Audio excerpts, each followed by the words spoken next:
readers. The book that I have today, I was inspired to read because of what I'm seeing on the news. And if you're like me and you have any wonders or worries, I just hoped that this would help you start a conversation with your adults. So let's go. This is called Free to Learn, and it is by Cynthia Levinson and Mirelle Ortega. How Alfredo Lopez fought for the right to go to school.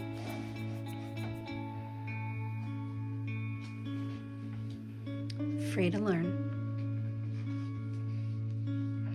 Alfredo had so many questions the day before second grade started. He popped up and down in front of his mother. How will I find the right room? He asked. Is Jaime in my class? Will my teacher speak Spanish so I can understand her this year?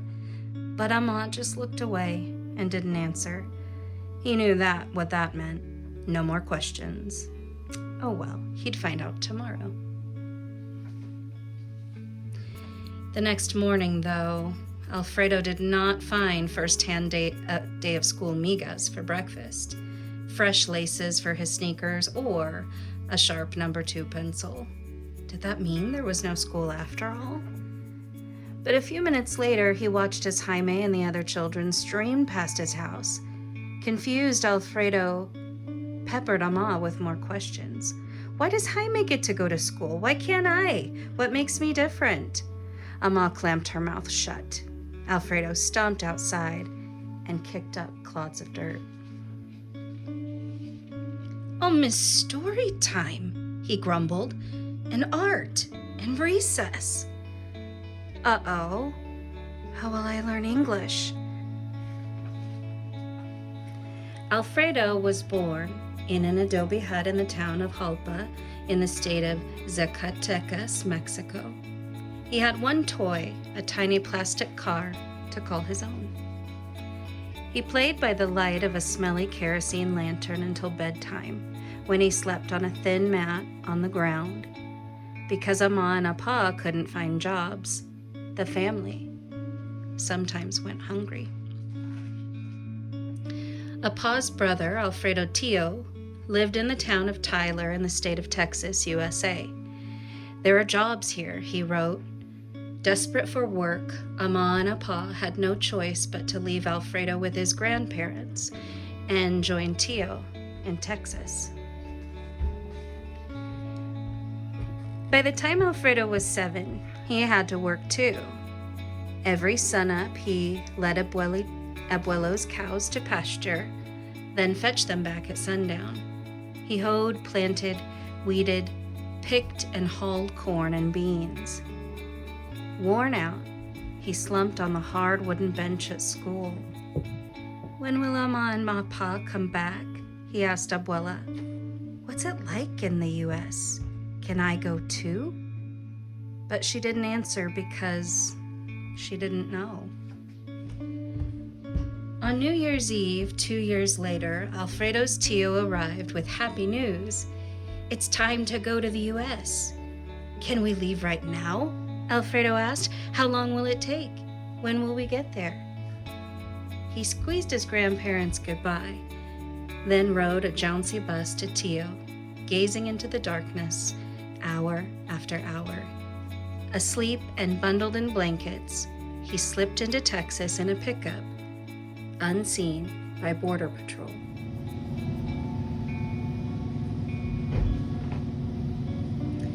Alfredo awoke in a new year to a world of wonders. Ama, Apa, plus baby Jose, born right here. So many hugs and a home with a bathroom, a refrigerator, soft beds. In his new classroom, Alfredo found a desk, books, and crayons to call his own. At lunch, a boy named Jaime handed him a carton of milk. So this was the U.S.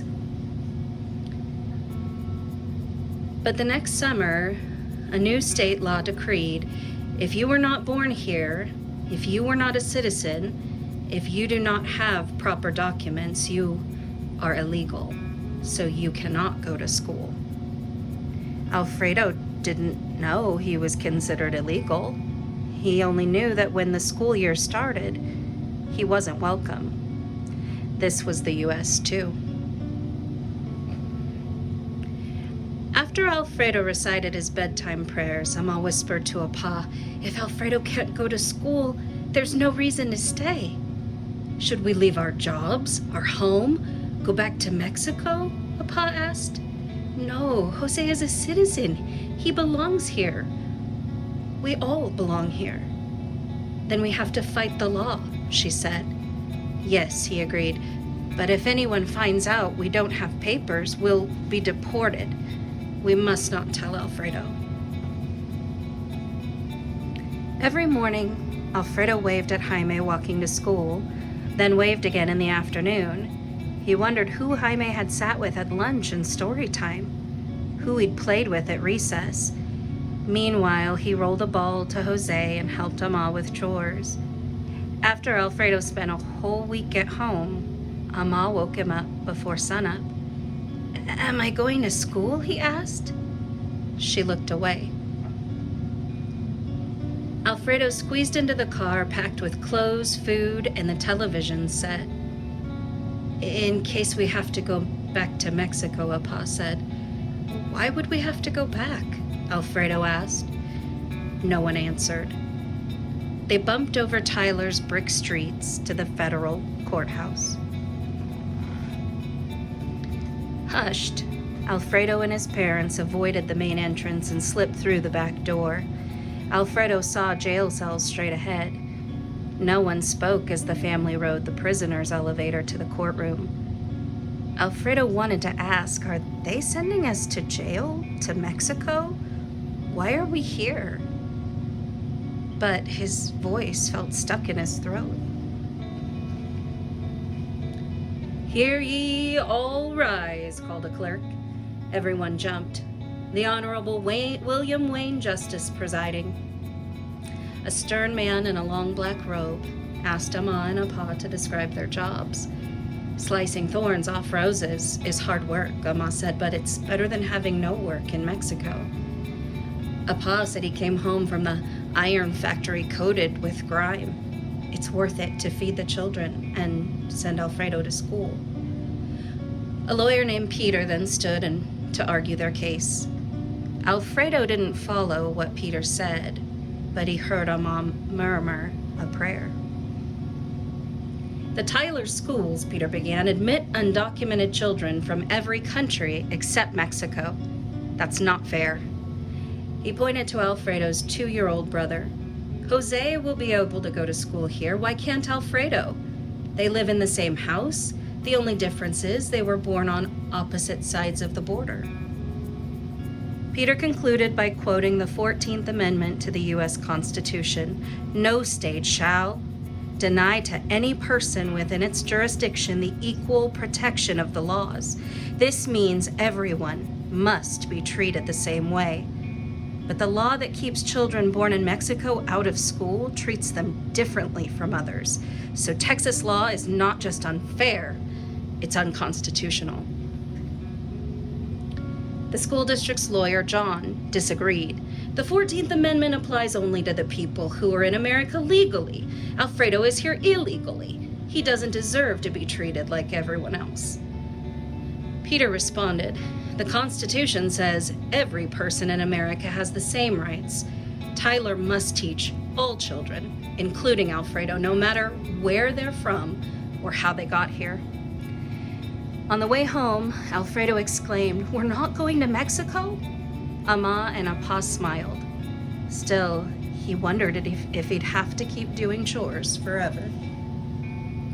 But he didn't have to wait to do chores forever. 2 days after the hearing, Alfredo's parents told him he could go back to school. Judge Justice had declared Texas law unconstitutional. He ordered Tyler to admit all undocumented students because every child should be given a chance. The next morning, Alfredo found new shoelaces and a sharp number 2 pencil beside his migas. Then he and Jaime walked to TJ Austin Elementary. "Which is my desk?" he asked his teacher. "What page are we on? Are there crayons? When's recess? What's for lunch?" Alfredo knew what made him different from the other kids. He hadn't been born in the United States, but he had learned that that didn't matter. He had the same right to go to school as Jaime and everyone else. Because the U.S. Constitution says so.